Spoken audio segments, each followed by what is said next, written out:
श्रीपाद श्री वल्लभ चरित्रामृत श्री गुरुवे नमः.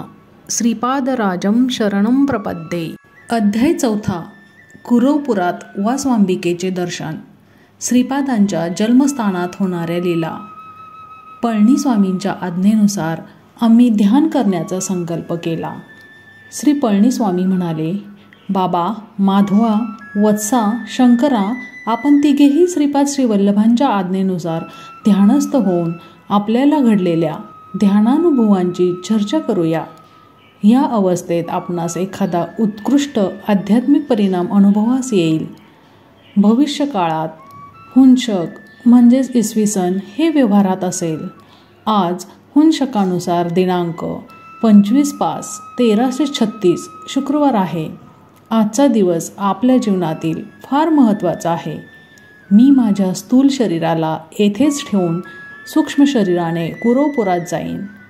एका वेळेत 4-5 ठिकाणी सूक्ष्म रूपात विहार करणे मला बाल्यक्रीडा वाटते. आपण सगळेच श्रीपाद वल्लभांच्या ध्यानात असताना त्यांची आज्ञा झाल्यावर मी सूक्ष्म शरीराने कुरवपुरात त्यांच्या सानिध्यात जाईन. स्वामींचा अनुग्रह मिळवण्याचे विधान. श्री स्वामींचे वक्तव्य ऐकल्यावर मला गंमत वाटली, म्हणून मी विचारले, स्वामी, माधवाने श्री वल्लभांच्या दिव्य मंगल स्वरूपाचे दर्शन घेतले आहे. आपण सदैव श्री वल्लभांबरोबर सूक्ष्म रूपाने विचरण करता. मला मात्र त्यांचे नावच माहीत आहे, रूप माहीत नाही. मग ध्यान कसे करायचे? त्यावर श्री पळणीस्वामी मंद हास्य करीत म्हणाले, बाबा, श्रीपादांची भक्ती असल्यास सगळेच सिद्ध होईल. श्रीपाद प्रभू सर्वात प्रथम आपल्या भक्ताचे कासवाच्या पिलाप्रमाणे पालन करतात. कासव आपल्या पिलापासून किती दूर असले तरी त्याच्या विचार तरंगानेच त्या पिलांचे रक्षण होते. थोडी उन्नती झाल्यावर मांजराच्या पिलांप्रमाणे भक्ताचे पालन करतात. जसे मांजर त्याच्या पिलाला आपल्या तोंडात धरून एका घरातून दुसऱ्या घरात घेऊन जाते, त्या किशोरांसाठी जेथे सुरक्षित स्थान वाटते तेथेच त्या पिलाला ठेवते. त्यानंतर माकडाचे पिलांप्रमाणे भक्ताचे पालन होते. अशा पालनात पिल्लू त्यांच्या आईस अतिप्रयत्नाने चिकटून असते. अधिक उन्नती झाल्यावर आई मासोळीबरोबर अतिस्वेच्छेने आनंदाने विहार करणाऱ्या बालमाशासारखे भक्त श्री गुरु समवेत असतात. तू ध्यानात बसल्यावर तेच दर्शन देतील. आज 25/5/1336 शुक्रवार. सर्व शुभयोग मिळून आलेला योग. संपूर्ण असा महत्तम दिवस आहे. श्री वल्लभांनी अतिमुख्य असा भविष्य निर्णय पुत्र दिला. त्याचे पूर्वजन्मीचे पाप निवारण करून त्याला योग्य असा पंडित करावयाचे. म्हणजे कर्मसूत्राला अनुसरून तू देहत्याग करण्यास सिद्ध असलास तर मी त्याला योग्य असा पंडित करेन. त्यावर शिवशर्मा म्हणाले, स्वामी, माझा वृद्धावस्थेमध्ये प्रवेश झालेलाच आहे. मी माझे जीवन त्यागण्यास सिद्ध आहे. माझा कुमार बहुस्पतीसारखा पंडित वक्ता झाल्यावर मला दुसरे काय हवे? संपूर्ण चराचराला घटाघटाला व्यापून राहणारे सामर्थ्यवंत श्रीपाद प्रभू म्हणाले, बरे, तुझा लवकरच मृत्यू होईल. मरणानंतर तू सूक्ष्म देहाने धीशिला नगरामध्ये, सध्याची शिर्डी, निंबवृक्षाच्या पायथ्यापाशी असलेल्या भूग्रहात थोडा काळ तपश्चर्येत राहशील. त्यानंतर पुण्यभूमी असलेल्या महाराष्ट्र देशामध्ये जन्म घेशील. ह्याविषयी तू तुझ्या बायकोला थोडेसुद्धा कळू देऊ नकोस. श्रीपाद श्रीवल्लभांच्या भावी जन्माचा निश्चय. लवकरच शिवशर्मा मरण पावला.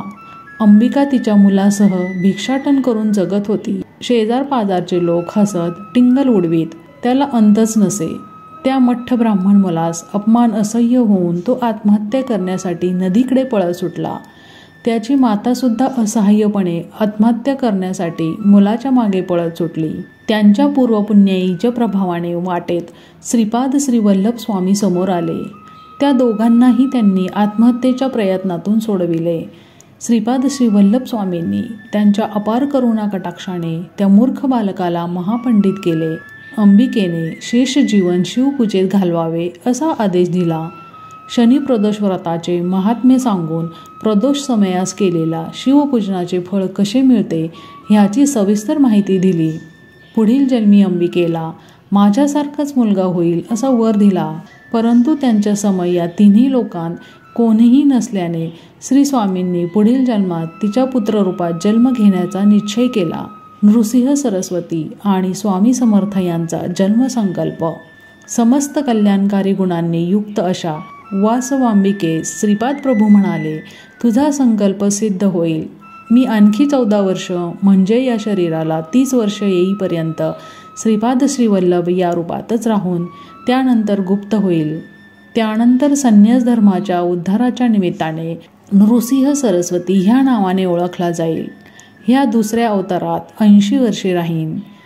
या अवतार समाप्तीनंतर कर्दळी वनात 300 वर्षे तपोनिष्ठेत राहून प्रज्ञापुरात म्हणजेच अक्कलकोट येथे स्वामी समर्थ या नावाने अवतार धारण करीन. अवधूत अवस्थेत सिद्ध पुरुषांच्या रूपाने अपरिमित अशा दिव्यकांतीने अगाध लीला दाखवीन. साऱ्या जगाला धर्मकर्माला अनुसरून त्याविषयी आसक्तीरहित करीन. पळणीस्वामी पुढे म्हणाले, जशी जशी युगे बदलतील तशी तशी मानवाची शक्ती कमी होत जाईल. त्यासाठी परतत्व ऋषीश्वरांच्या इच्छेनुसार खालच्या स्थायीवर उतरून येईल. शरीरधारी प्रभूंचा अवतार म्हणजे संपूर्ण अनुग्रहाचे सूचकच होय. अशा रीतीने प्रभुतत्व खालच्या पातळीवर उतरण्याने थोड्या श्रमाने मानवास उत्तम फळ प्राप्त होईल. म्हणूनच कलियुगातील मानव धन्य आहेत. केवळ स्मरण मात्रेच दत्तप्रभूंचा अनुग्रह प्राप्त होईल. मानवाचे पतन होण्यास जेवढे मार्ग आहेत, श्रीचरणांचा अनुग्रह प्राप्त होण्यास त्याहीपेक्षा असंख्य मार्ग आहेत. हेच परम सत्य आहे. स्मरण अर्चन केल्यामुळे श्रीपाद श्रीवल्लभ प्रभूंशी अनुसंधान घडते. यामुळे साधकांचे पापकर्म, दोष, विषय वासना, संस्कार श्रीपाद श्रीवल्लभांच्या चैतन्यात प्रवेश करतात. त्यांच्याकडून भक्तांना श्रेयस्कर शुभस्पंदनांचा लाभ होतो. श्रीपाद प्रभू साधकांच्या चैतन्यात प्रवेश झालेल्या पाप समुदायाचे पवित्र नदीच्या स्नानानेच निर्मूलन करतात. तसे न केल्यास त्यांच्या योगाग्नीनेच त्या पापांना जाळून भस्म करतात. ते स्वतः तप करून त्या तपाचे फळ त्यांच्या भक्तांना देतात. कर्मसूत्राचे अतिक्रमण न करता भक्ताचे रक्षण करतात. त्यांना आवश्यक वाटल्यास कितीही जडस्वरूपी कर्मफलाचे शोषण करून आपल्या भक्तांना विमुक्तीचा प्रसाद देतात. क्षणोक्षणी त्यांच्या कर्माचा ध्वंस करतात. म्हणूनच त्यांच्या भक्तांची त्यांच्या नकळत कर्मबंधनातून सुटका होते, मुक्ती मिळते. या पळणीस्वामींच्या वक्तव्यानंतर सुद्धा माझ्या मनातील प्रश्न मिटला नव्हता. मी त्यांना अजून एक प्रश्न विचारण्याचे साहस केले. स्वामी, 7.5च्या त्रासातून शंकराची सुद्धा सुटका झाली नाही असे ऐकले होते. ग्रहासंबंधी त्रासातून श्री गुरु सार्वभौम कशा प्रकारे सुटका करतात याबद्दलची माहिती द्यावी अशी प्रार्थना. यावर पळणीस्वामी म्हणाले, बाबा शंकरा, खगोलातील ग्रहांना जीवांशी मित्रत्व किंवा शत्रुत्व असे नसतेच. मानव जन्माच्या वेळी त्याच्या प्रारब्ध कर्माला अनुसरून ग्रह महद्दर्शने जन्म घेतो. त्या ग्रहांना अनुसरून शुभाशुभ फळ त्याला मिळत असते. ग्रहांच्यामुळे येणारे सूक्ष्म किरण अशुभ फळ देणारे असल्यास त्यांच्या दोष निवारणासाठी मंत्र, तंत्र, यंत्राने काही फळ न दिल्यास जप, तप, होमाचा आश्रय घ्यावा. या उपायाने सुद्धा उपशमन न झाल्यास श्री गुरु पादुकांना शरण जावे. श्रीचरण सर्व शक्ती संपन्न असतात. शक्तीमध्ये चांगल्या आणि वाईट शक्ती असतात. त्या त्या शक्तीकडून निघालेली स्पंदने शुभ अशुभ घटना घडवून आणतात. प्रत्येक ग्रहास मानव शरीरातील थोड्या विशेष भागावर अधिपत्य असते. ग्रहबाधा असल्यास मानवाच्या शरीरातील कोणत्या भागावर त्या त्या ग्रहांचे अधिपत्य असते तेच पीडित होतात. विश्वचैतन्यापासून प्रवाहित सूक्ष्म स्पंदनामुळेच इष्ट अनिष्ट फळांची सिद्धी होते. स्पंदनामुळे आकर्षण किंवा विकर्षण होते. सज्जनांचा सहवास असणाऱ्या व्यक्तीस दुर्जन सहवास घडल्यास अकारण कलह, बंधुवियोग, कुटुंबातील सदस्यांशी वादविवाद होतात. हे सारे आकर्षण शक्ती कमी झाल्याने मिळणारे अनिष्ट फळ आहे. विश्वशक्तीकडून स्पंदनाची निरंतर उत्पत्ती होत असते. ते थोड्या कालावधीपर्यंतच त्या माणसावर प्रभाव पाडण्याचे कार्य करतात. काळ हा शक्ती स्वरूप आहे. थोड्या कालांतराने ती स्पंदने त्या माणसास सोडून विधिरित्या प्रभावित होणाऱ्या माणसाच्या शरीरात प्रवेश करतात. कालचक्राला अनुसरून त्याचे फळ मिळत असते. मानवाची दैवभक्ती जागृत होऊन जपतप केल्यास ग्रहांची तीव्रता थोड्या प्रमाणात कमी होते. महात्मे लोक विश्वकल्याणाची इच्छा करून विविध प्रकारचे यज्ञ करीत असतात. त्यांच्या तपाचे फळसुद्धा दान करीत असतात. या प्रक्रियेने विश्वात उद्भवलेली अनिष्टकारक अशी स्पंदने एका माणसानंतर दुसऱ्या माणसाला कष्ट न देता ती जेथून उद्भवली तेथेच परत जातात, म्हणजेच मूळ बिंदुस्थानात जातात. ह्याला तिरोधान म्हणतात.